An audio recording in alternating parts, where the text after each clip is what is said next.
We've got an all-local sectional in Class 1A softball with two of the area's best pitchers in Fisher, Sidney Eichelberger, and Villa Grove's Jordan Ray facing off at St. Thomas More for the chance to advance. The wind blowing straight out to center, and these two kept the ball in play for most of the day. Bunnies up 2-1 with the bases loaded, no outs, and Ray works around it to get out of the inning.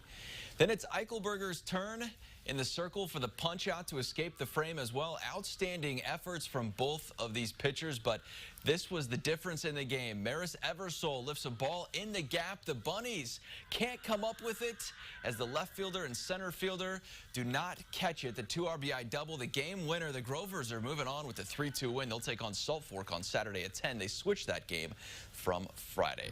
2A play as St. Joseph-Ogden looking to make it to its 5th straight sectional title game. A win over host Olympia would do just that. SJO with an easy start to the first inning. Doesn't get any better than that. Hannah Dukeman walks home to give the Spartans the lead.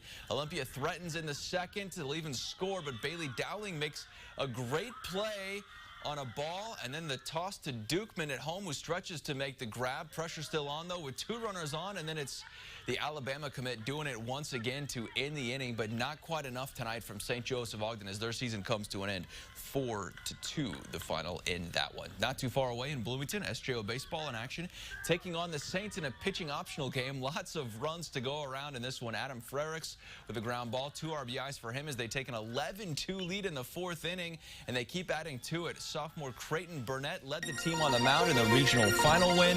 He does it here at the plate. The Saints inch closer, scoring 4 runs in the 7th, but the Spartans don't let down. It's Burnett with 2 more RBIs. Keegan McCarty seals the deal, a strikeout in the bottom of the 7th, and it ends there 16-8. St. Joseph-Ogden is moving on, so they'll face the winner of this one. The late game at BCC features 2 locals. Tuscola taking on Clifton Central. Warriors start the first with 3 easy outs. No runners make it to base, and Lucas Christine ends the inning with a strikeout. Many more of those to come. Bottom half, all the action on the bases. Jalen Quinn slides into third head first after stealing second, and it sets up Tuscola getting on the board, and the Warriors go on to take this one.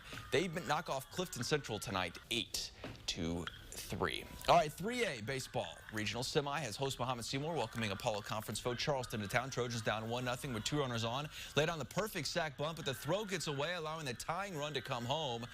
Then a second Bulldog error brings the go-ahead run across. Keegan Bradley singles home another, all part of a 3-run second that set the tone the rest of the game. Dawson Finch able to get the strikeout to end the frame, but not enough tonight. 7-1 the final. Charleston advances to face Central, who blew out Mount Zion in the other 3A game in Muhammad tonight. It's tournament